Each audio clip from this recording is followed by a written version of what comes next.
memperbaiki cara-cara utama kita, maka kita perlu mengubah kerangka acuan kita. Jadi lamun balikan uang perlahan dimana dan mulai kita. Kalau begitu cara-cara memperbaikinya kita diubahlah acuan kita. Terus ubahlah bagaimana Anda melihat dunia. Jadi perlu ditinggal dunia ayana. Bagaimana Anda berpikir tentang manusia dan memanusiakan manusia. Murid itu manusia. Ubahlah paradigma Anda. Skema pemahaman dan berdasar aspek-aspek itu dibedakan. Jadi kita harus realistis. Mengajar itu harus realistis. Tidak memaksakan kehendak gitu. Nah selanjutnya, nih, apakah benar teori kontrol itu yang sering kita lakukan? Disinilah mulai kita. Nah, ini pilihan anak. Bu Devi, Bu Oris, gaya yang mana? Ini gaya kita sebetulnya. Menurut ilmu teori kontrol. Satu, yang A. Biasanya kalau kamu murid, biasanya dia. Ini kebiasaan kita terhadap murid, biasanya gitu. Yang A, kamu tidak mengerjakan PR. Kamu keluar saja, balik panona bolotor, ngarekan. Yang A, kita mau ada ibu, tulis nama kemana, mana teman. Yang kedua, orang tua kamu sudah lelah bekerja untuk membayar uang sekolahmu. Masa kamu tidak mau mengerjakan PR? Itu yang B. Dan yang C, kamu kan mau jadi orang pintar. Ayo dong rajin belajar dan kerjakan PR. Jadi ini kejadian mudah antara kerjakan PR terus bahasa guru kamu murid. Ini berbagai macam. Ini dirangkum ada sekitar 4 kebiasaan guru. Yang D ini udah hari Senin loh. Mana PR-nya? Nah biasanya ini tingkat bawah. Menurut ngolo.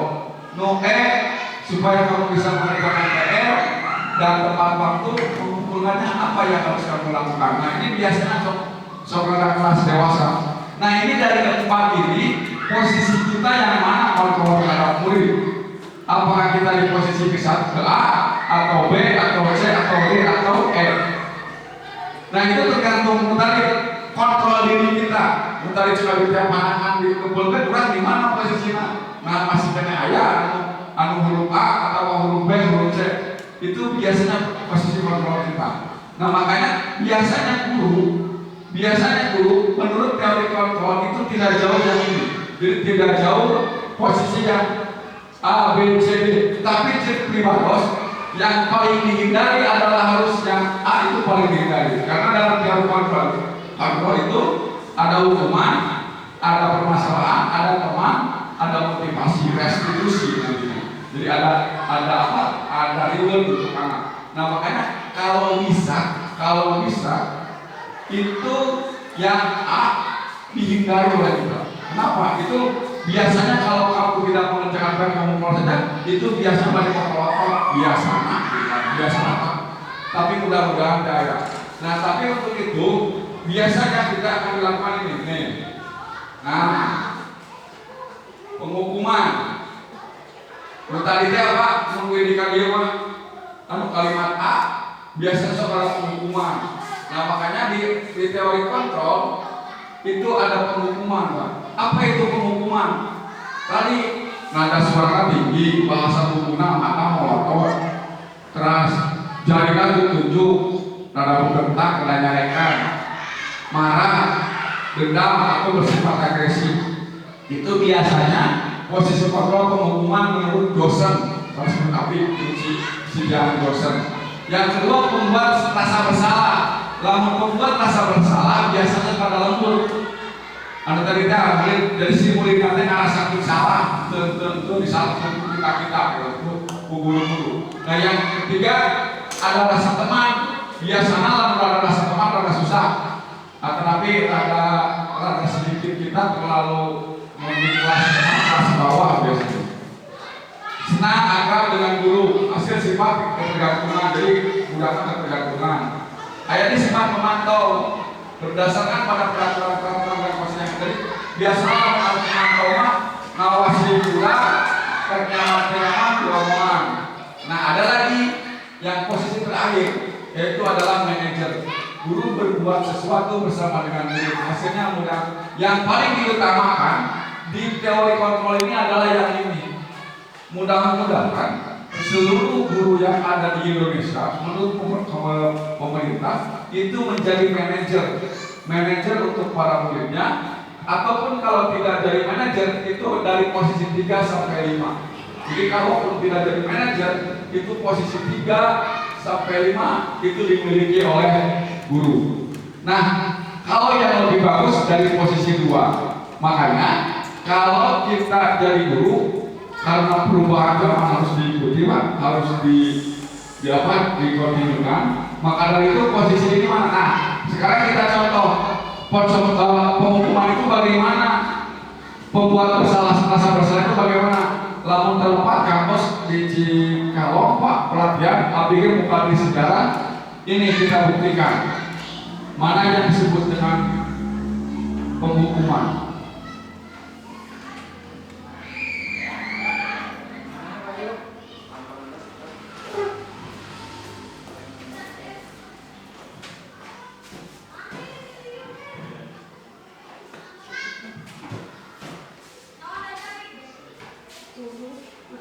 Sedapnya di orang melakukan menyala. Nah, ini posisi penghukuman. Ternyata kalau sholatnya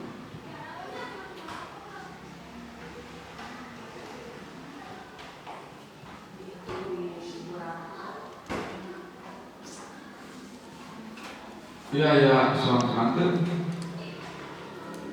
Kenapa suaranya tidak keluar?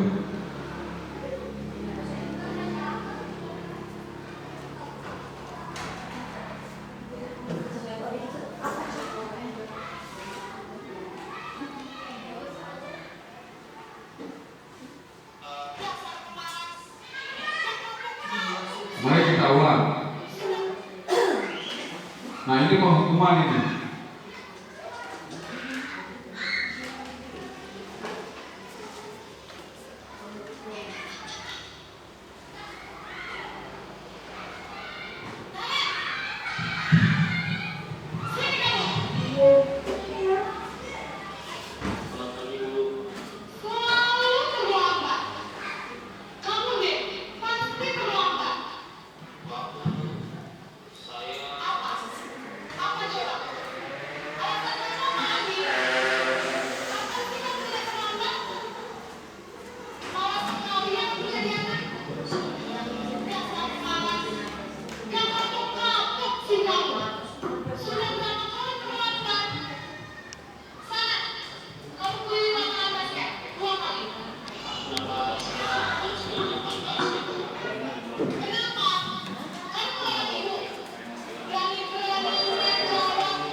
Jadi penghukuman rada pukul otot sampai mereka. Sekarang yang membuat merasa bersalah kita coba.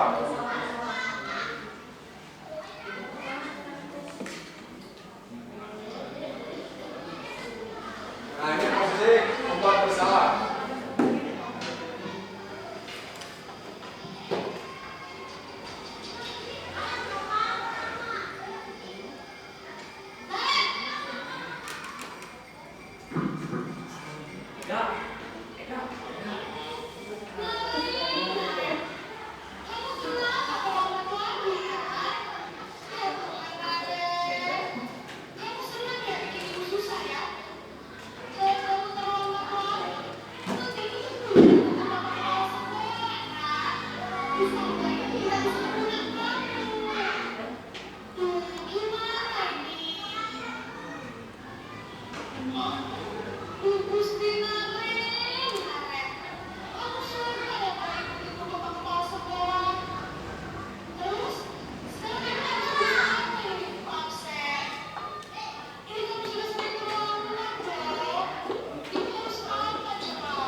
Jangan bikin susah lagi ya, Nak ya. Ibu tidak mau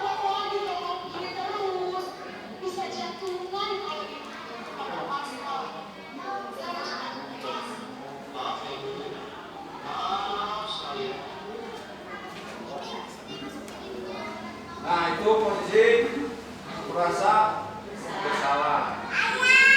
Sekarang kita lanjut ke posisi teman. Bagaimana kalimat posisi teman? Nah, ini posisi teman.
Nah, itu guru sebagai teman.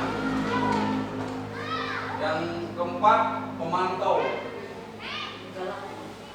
Nah, kalau pemantau itu posisinya bagaimana, gaya bicaranya bagaimana, dan itu memonitornya bagaimana.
Bagaimana kalau sebagai manajer? Nah, ini biasanya yang sangat diperlukan.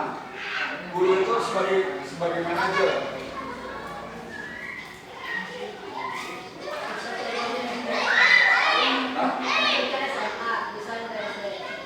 Kasih contohnya SMA.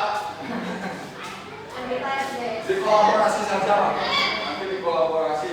Kan ada di Pulau Wesa sini sama kacamata teman kan.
Nah, itu 5 posisi sebagai guru yang menurut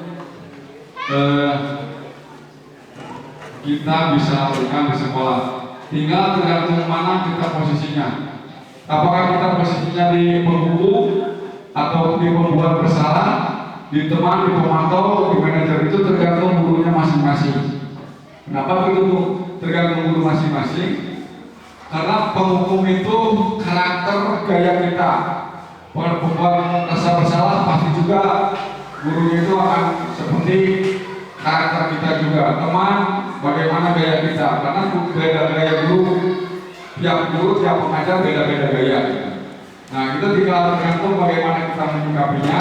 Yang penting, yang terakhir tadi, anak harus bisa mandiri dan bertanggung jawab. Jadi kuncinya tetap dari seluruh instrumen 5 posisi kontrol ini, itu tetap kuncinya adalah bagaimana murid itu dan anak-anak didik kita itu bisa mandiri dan bertanggung jawab. Jadi tidak harus terpatok sama konsep yang tadi bahwa yang A harus dihindari, itu tidak juga.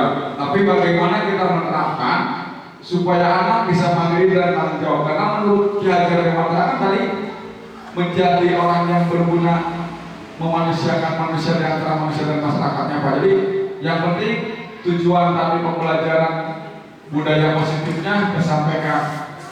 Gaya lembut tapi anak tidak mandiri kan bubar juga, Pak. Terus gaya berteman tapi murid anak siswa cikasara semakin melunjak kan tidak enak juga. Jadi kalau posisi ini di 5 ini adalah bagaimana kita menyikapi dan bagaimana kita menerapkan sesuai dengan kapasitas kita masing-masing. Mau ambil yang posisi 1, yang posisi 2, posisi 3, posisi 4, posisi 5, itu boleh-boleh saja. Yang penting kuncinya adalah anak mandiri dan bertanggung jawab. Itu kunci dari tentang kualitas itu. Selanjutnya, nah ini biasanya ini kenapa abdi nyangka guru posisi punten guru yang marah, karena malam tadi abdi berpikir bahwa guru itu dia contoh disiplin disiplin sanes Pak.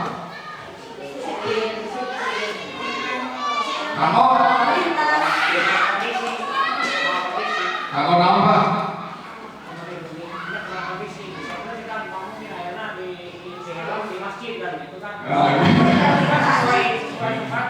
Ya. Nah, di helm kan disiplin, tapi disiplin untuk apa dia? Pertanyaannya tahu apa udah? Tertib lalu lintas. Nah, melindungi diri. Nah, dalam mendekati harus mendekati dan sama. Jadi kalau pakai helm kan disiplinnya, Pak, disiplin. Tapi kan utamanya untuk apa? Untuk keselamatan. Jadi kan lamun terpakai dia, lamun dengan kecelakaan kan mudah-mudahan masyarakat keselamatan. Nah itu seperti itu. Jadi kata disiplin itu kumaha orang menerapkan anak, bagaimana kita menerapkannya. Kalau pakai helm yang disiplinnya untuk menyelamatkan diri, kita akan takut juga, Pak. Terus lamun yang disiplin, contoh mau acuh, guru pasti disiplin, Pak.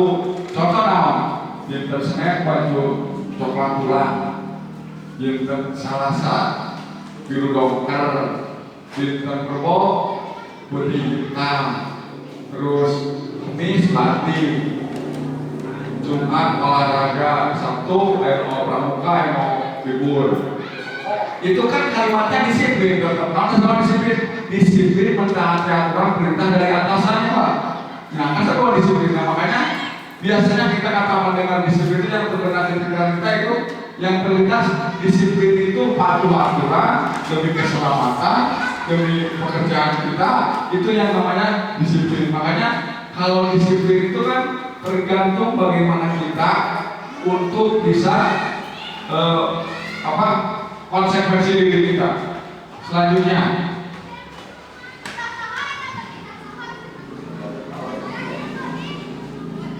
nah ini dalam budaya kita makna kata disiplin dimaknai menjadi sesuatu yang dilakukan seseorang pada orang lain untuk mendapatkan kebutuhan kepatuhan. Terima kasih Pak. Kepatuhan. kita cenderung menghubungkan kata disiplin dengan ketidaknyamanan. Betulkah kita bahwa disiplin itu seperti nyaman? Contoh harus pramu upacara cina poe Senin kemudian bau bareng aduh pak lain adil lah bukan lah pan ada merasa tidak nyaman pak dia bilang padahal itu untuk pendisiplinan betul tidak pak? Jadi seolah-olah disiplin itu biasanya orang yang mungkin baru berkawan ada rasa ketidaknyamanan biasanya. Contoh perlu datang jam 7, ya abdi datang jam 8 kan ada nyaman. Nah makanya tuh kalau kita harus guru kita nyaman, kalau jam belajar jam 7.30, biasanya sholat tuh kumaha. Jadi biasanya kata disiplin itu cenderung dengan kata ketidaknyamanan. Sementara menurut Ki Hajar Dewantara, itu disingkat Abdi Kang ABT, Ki Hajar Dewantara apa? Ki Hajar Dewantara disiplin yang dimaksud adalah disiplin diri. Jadi mulai diri kita, makanya tadi Bapak Ibu cepengan kontrol diri Pak, jadi mulai dari diri kita, bukan dari orang lain. Yang memiliki motivasi internal, dilebat internalnya. Jika kita tidak memiliki motivasi internal, maka kita memerlukan pihak lain untuk mendisiplinkan kita. Betul tidak Pak?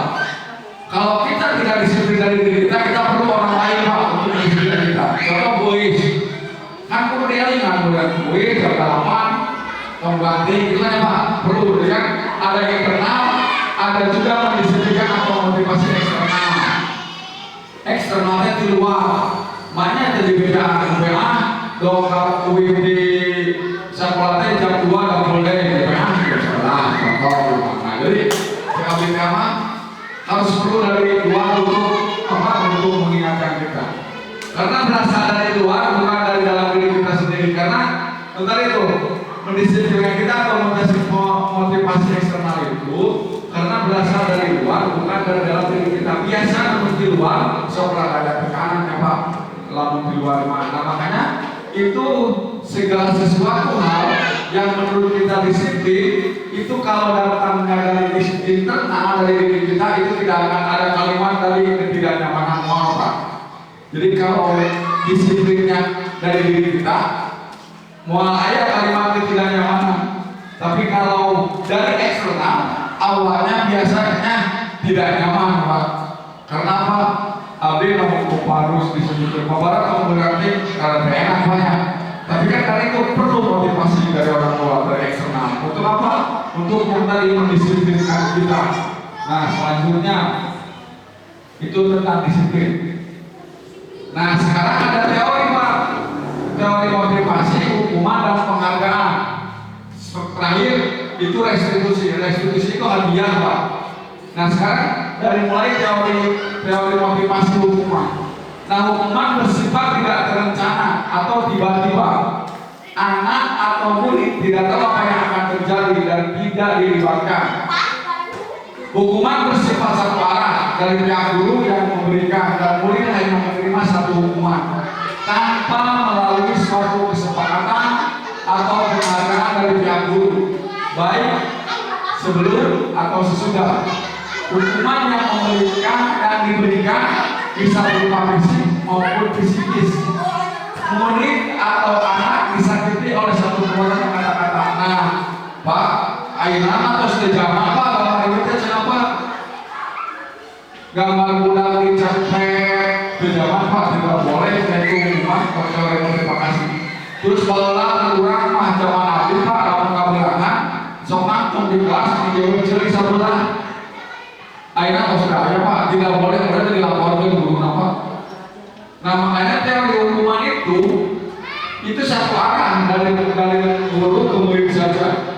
Nah sekarang itu harus ada penghargaannya Pak, harus ada restitusinya Pak.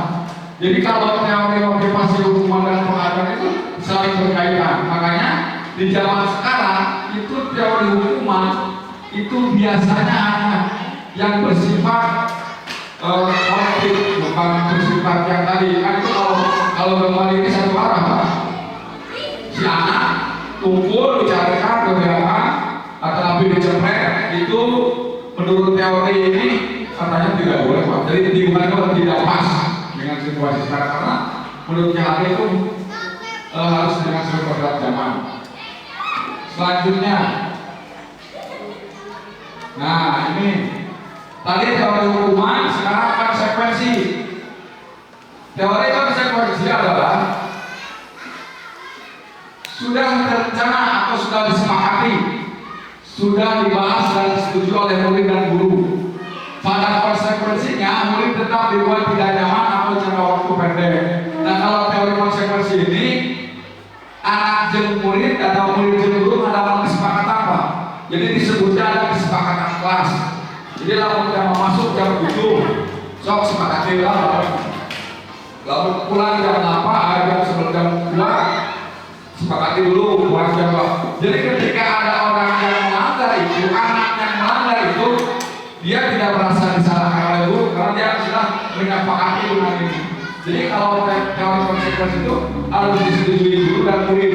Contoh, Pak Yudu cek anak-anak teh lamun hari ini kita sepakati bahwa guru menghafalkan surat-surat pendek. Udah setuju, ya udah berarti itu ada kesepakatan kelasnya Pak. Makanya di sekolah itu ada kesepakatan kelas. Kesepakatan kelas itu konsekuensinya bagaimana? Lamun katalah surat pendek itu maunya apa? Sekolah Pak di luar itu terserah. Jadi guru tidak menyodorkan hukumannya, tapi mereka menyepakatinya. Mau jaga pendek atau jaga panjang silakan. Jadi yang penting anak itu mengetahui bagaimana kesalahan dia, mengetahui permasalahan dia dan kesalahan dia. Selanjutnya, nah yang ini yang restitusi Pak. Apa itu restitusi? Abdi kemarin namanya pembelajaran kembali ya restitusi. Sehingga dengan KPR. Nah restitusi adalah proses menciptakan kondisi murid untuk memperbaiki kesalahan mereka, sehingga mereka bisa kembali pada kelompok mereka dengan karakter yang lebih kuat menurut si dosen.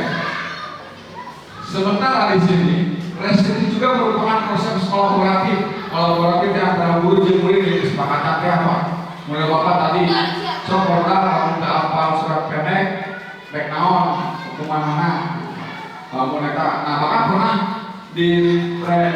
dipraktikkan waktu pemidioan kemarin Pak, pemidioan yang anak tidak ikut ekstrakurikuler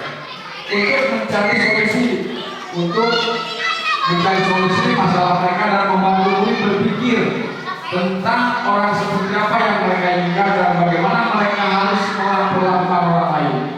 Nah makanya ini ada kebersamaan, ada kelanjutan Pak, antara anak, siswa, murid, guru itu saling bekerja sama, saling berkolaborasi untuk menentukan apa yang mereka inginkan dan bagaimana mereka supaya mengerti dengan orang lain, karena hukuman itu bukan berarti untuk dirinya sendiri tapi untuk orang lain. Maka dari itu restitusi itu sangat dibutuhkan untuk zaman sekarang.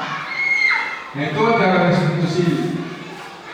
Selanjutnya, nah selain dari teori restitusi, siswa itu memiliki 5 kebutuhan dasar Pak. Itu bukan siswa saja. Jadi dalam teori budaya positif, orang tidak akan lepas dengan ini semua. Erek budak letik, erek kolot, erek anak kecil, erek dewasa, itu pasti kebutuhan 5 dasar ini mereka pasti bakalan memiliki. Bertahan hidup bersifatnya atau kebutuhan bersifat psikologis, pasti survival agama, kayaknya pemilihan nggak bisa. Terus merasa diterima, keinginan untuk berhubung dengan orang lain. Biasanya di kelas 2 ayahnya kata anu survival itu anu ngerasain di apa diakui atau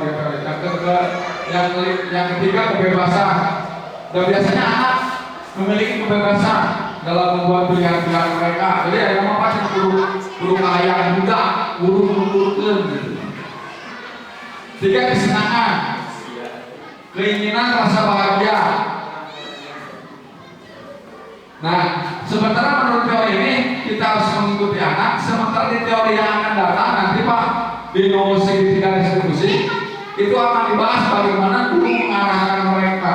Makanya nanti di poin terakhir itu akan nyambung. Satu sisi guru mengikuti kehayaan Tapi satu sisi guru pun harus bisa mengarahkan anak, tidak boleh dilepas begitu saja. Kenapa? Tapi emang karena perkara paru sebagai apa? Guru dipaksakan, dari amalan itu dipaksakan bukan kemana. Kalimat pemaksaan itu lawan dirubah. Menurut saya itu bukan pemaksaan, tapi mengarahkan. Kenapa? Anak harus diarahkan dengan kemampuan mereka, kesenangan, rasa bahagia, penguasaan. Biasanya keinginan merasa untuk yang paling baik, yang paling hebat, pencapaiannya bisa ada. Makanya di teori ini semuanya biasanya 5 hidup bertahan hidup itu sering dilakukan oleh anak-anak. Kenapa sering dilakukan? Anak itu fighter, anak itu keinginannya kayak nyambung jadi sesaha. Terus lakukan kebebasan biasanya baru nama ayahnya bebas. Nah yang ketiga kesenangan, biasanya belajar itu bikin senang. Yang ketiga yang terakhir penguasaan keinginan, itu biasanya orang itu selalu ingin diakui pencapaiannya, tapi masih akui dia apa?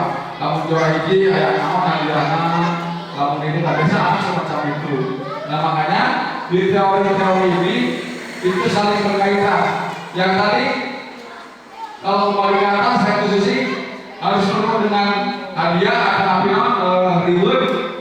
Saya mau reward kenapa udah reward termotivasi.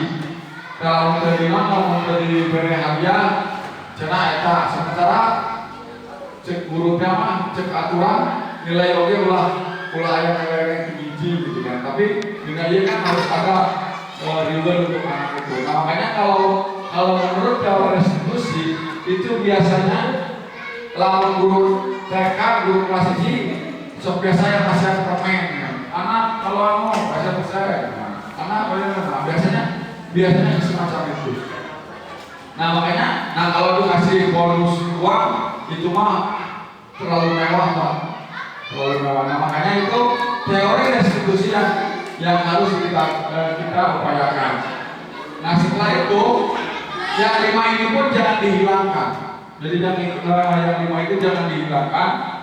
Kenapa jangan dihilangkan? Baik anak kecil ataupun orang dewasa itu pasti dasarnya mereka memiliki ini. Pak Yuyu pasti punya sepipol gaduh. Masa diterima love and belonging pasti ada apa? Lain di budak pun. Kebebasan freedom pasti ada. Kesenangan komoditi, terus penguasaan atau kaya pasti ada lah.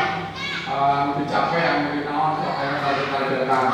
Nah biasanya itu selalu dimiliki oleh anak kecil atau itu. Maka dari itu teori yang disampaikan tadi Pak itu sebetulnya pembelajaran budaya positif. Jadi ayat di sekolah harus berbudaya positif, berbudaya nyaman, berbudaya bahagia. Antara implementasinya abdinya rata belum bisa masih dalam pembelajaran.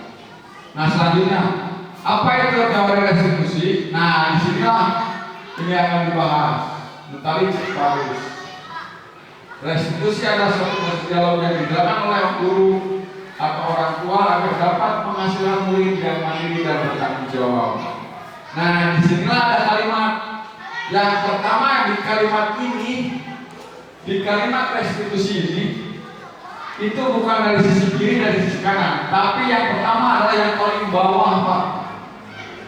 Nah ini menstabilkan identitas. Jadi distabilkan dulu Pak, dicek dulu aja Pak. Semuanya tadi digambar dulu muridnya, diterangkan dulu ini kumaha kalau muridnya hayangnya gitu. Nah setelah itu setiap orang lawan tema budak biasa, punten Pak, bicarakan, mana dia? Nah, kalau menurut teori restitusi itu perlu dibalikkan dari orang. Setiap orang pasti pernah merasa salah. Jadi menghukum kesalahan itu, menjudge kesalahan itu tidak baik. Makanya di sampingnya ada Pak, kamu bukan satu-satunya yang pernah melakukan ini. Jadi di kalimat restitusi ini adalah konsep dari teman dia. Saya pun cuma bisa menerangkan, menyambungkan dengan yang lain Pak. Jadi setiap orang melakukan kesalahan, ya pasti Pak. kayak kolot, kayak udang pasti. Terus ada kalimat di pinggirnya, kamu bukan satu-satunya yang pernah melakukan. Betul, bahwa dia belum tentu dia yang satu-satunya melaksanakan kesalahan itu. Nah, tinggal yang validasi Pak. Nanti ke validasi yang di samping kiri. Nah, yang ini tentunya punya alasan apa melakukan itu. Nah, makanya setelah itu, apakah cara lebih efektif untuk mendapatkan yang lebih itu? Ya, kamu tentunya punya iya, itu harus dilaksanakan. Dan jadi, kalau memang ini yang dua ini sudah divalidasi, pertama mengidentifikasi, terus memvalidasi, yang terakhir baru menanyakan keyakinan. Apa itu menanyakan keyakinan? Kelas apa? Tadi apa? Lama jamaah yang keyakinan kelas yang telah disepakati, contoh kelas 5, kata Nabi kelas 5, hei mana lamun balagur diberi anu, lamun tema saralah diberi anu. Makanya guru itu bukan menyalahkan, tapi bagaimana mengawal mereka dengan kesepakatan mereka. Terus di sini ingin menjadi orang seperti apa? Jadi orang itu, anak itu harus diyakinkan. Kemarin ya contohnya Pak, kelas kita si buah itu kan harus diyakinkan dulu lah bahwa mereka kudu melaksanakan sekolah, terus kudu bisa selesai, lalu selesai memberi cek kasarna, makanya Pak. Nah, salah satu itu Pak termasuk jauh meyakinkan keyakinan Pak. Jadi kemarin di kelas 6 sempat jadi bahan pembicaraan Pak di lomba karya 2. Abi sempat menyampaikan bahwa ada murid yang putus sekolah langsung masuk kelas selesai. Itu jadi bahan. Kenapa jadi bahan? Waktu itu jadi bahan diskusi. Berarti guru kelas 6 itu bisa meyakinkan keyakinan mereka. Jadi guru kelas 6-nya yang namanya Muhammad Rizki, saya sempat di lomba karya 2 sempat dibahas Pak tentang murid yang dicoba digali keyakinannya. Ternyata menurut penilaian diskusi kemarin bahwa kejadian yang namanya Rizki itu salah satu bentuk dari cara meyakinkan keyakinan. Terus tercapai ternyata dengan di SD Majasari 1 cara meyakinkan dan keyakinan. Entah mungkin di Majasari 2 kan ada permasalahan yang jadi Pak Jajak murid yang mungkin susah tapi guguran coba didorong supaya bisa belajar dengan baik. Segitiga restitusinya berjalan. Kenapa berjalan? Tadi bisa memvalidasi anak mana yang telat, kalau mundi guru mana nilainya kurang terus digenjot menjadi baik. Nah itu termasuk dari teori segitiga restitusi.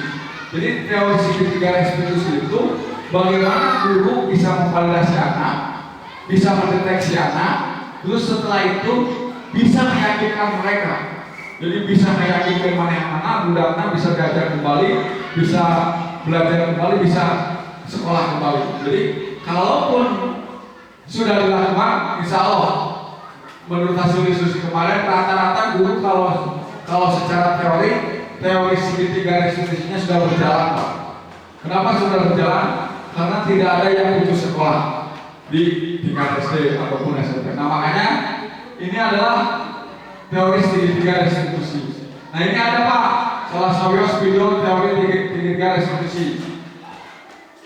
Nah coba lihat ya Pak, apa itu teori segitiga restitusi? Mari kita lihat ini menurut pakarnya Pak. Ini menurut pakar teori segitiga restitusi. Nah ini Pak, ini teori segitiga restitusi menurut pakarnya. Mari kita saksikan dengan seksama.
Nah itu hal-hal tidak konstitusi.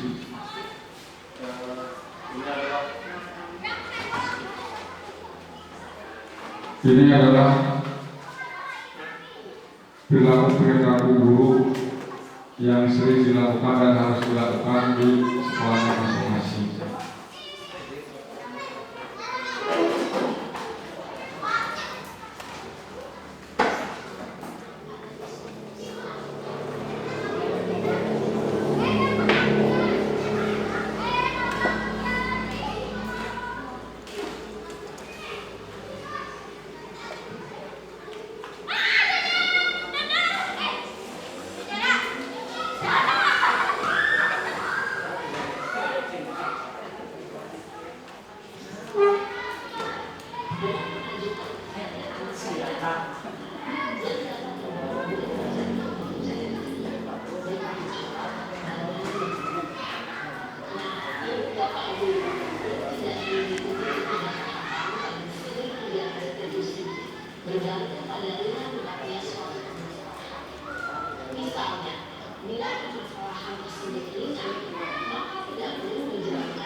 diharapkan murid menjadi kuat secara pribadi dapat membuat hidup agar dapat menyelesaikan permasalahannya sendiri, semakin percaya diri, mandiri, dan merdeka. Salam dan bahagia hidup Bapak Guru hebat. Nah itu segitiga restitusi dari pakarnya. Jadi lamun masalah berat-berat iman, berat-berat iman terkena segitiga restitusi langsung dengan alami. Dan sebetulnya teori restitusi ini guru itu adalah sudah melakukannya. Jadi teori ini sebenarnya harus dilakukan guru teh setiap hari kan. Siapa contoh gitu, kamu di kelas biji, kelas 2, di kelas oh budak pertama ciri poe atau nah itu sudah termasuk teori tiga institusi. Nah, memvalidasi teh. Terus kamu tema di kelas pas datang baru datang cepet sekolah bantuan. Nah itu tapi mohon diingat, kalau guru ayahnya status, tapi mohon diingat itu sebetulnya sebuah peringatan untuk mereka. Di tengah-tengah para pelajar yang sedang ujian, tetapi ada calon seniman yang tidak perlu mengerti matematika, itu tidak masalah sebenarnya. Ini adalah contoh-contoh motivasi-motivasi yang dilakukan oleh guru secara tidak langsung kepada mereka, padahal kita sudah memotivasi mereka. Jadi contohnya sampai habis untuk status nah itu kan memotivasi sebetulnya. Mulai ulang biasa guru, contoh memberi panggilan selamat atas kelulusan mereka. Nah itu sebetulnya segitiga restitusi apa? Memotivasi mereka supaya nanti sudah lulus bisa melanjutkannya. Jadi sebetulnya secara insting keguruan itu kita sudah melakukan segitiga restitusi. Terkudu hayuang bahwa restitusi itu ribet mengkali aku tadi sama kamu. Nah atas terbiasa kita mah ngadetek murid anu kurang jeung leuwih geus biasa. Manggil budak, ngomongan budak geus biasa saurang-saurang. Nah kemudian ada cara beda-beda, gaya bahasanya beda. Tapi kalau menurut ilmu berarti itu dikatakan ilmu segitiga restitusi. Nah makanya kalau kebiasaan kita yang sudah terbiasa, itu ya saya yakin itu pasti sudah terbiasa. Yang tadi pun saya contohkan status guru di WA-nya. Kenapa bikin Ibu Ani mau beda-beda sama Ani Ngerapi apa di Ibu Ani? Sekiranya anak-anak lulus dan menjadi yang terhebat. Kan udah kosong gue tapi gue oke. Selamat atas kelulusannya anak-anak berbang. Nah, terus tadi tidak apa-apa itu hanya sekedar jadi ayah menggunakan kalau tema bro ketika ujian yang kecil kan guru kosong menyemangatinya kan sebetulnya sekali menurut saya bahwa segitiga restitusi itu sudah terbiasa dilaksanakan Pak, sudah terbiasa, cuman beda bahasa, beda ilmuwan begitu. Nah ini contoh-contohnya. Nah saudara eta sampai acan kang contoh ieu cek abis harap supaya saudara serius teh karo hewan guru beres punten biasa teh pananganan dikepek-kepek. Nah orang suka cinta lah so kupingnya presentasi kalau pernah aku ambil disebabkan berarti ada salahnya. Aku ambil disebabkan berarti salah. Contoh hidung cakap naik kamu coba deh hidung cakap hidung, tapi apa yang saya katakan itu salah, paham kan? Hidung nah itu benar gue cek berarti pasti salah. Sekali lagi mata mata kadang-kadang bisa kali ini terakhir cepil benar. Nah, tapi konsentrasinya masih jalan. Nah itu ibu-ibu bapak-bapak sederhana teman-teman semuanya bahwa yang namanya segitiga restitusi atau yang namanya ilmu disiplin Ini kebetulan yang kemarin saya tayangkan. Jadi ucapannya terima kasih atas perhatian di sininya. Kebetulan yang dapat fotonya yang itu, nggak ada yang lain. Makanya bila kita kacamata, sebutan dari rumah, itu ada fotonya ayata. Jadi ini atur nuhun atas partisipasinya dan mudah-mudahan apa yang saya sampaikan itu tidak ada bahan yang bisa dicerna supaya bapak-bapak ibu semakin banyak belajar, bertanya dan menggalinya. Ini hanya sebatas pemaparan dari saya. Nah, untuk sebelum yang terakhir, sebelum ditutup, pilih ayat Pranata dari teman sejawat tentang pelajaran segitiga restitusi. Ini bukan pertanyaan, tapi sebatas tanggapan dari teman sejawat.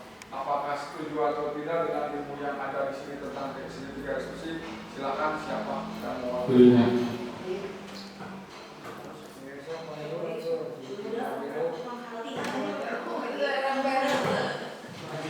Baik, tadi Pak.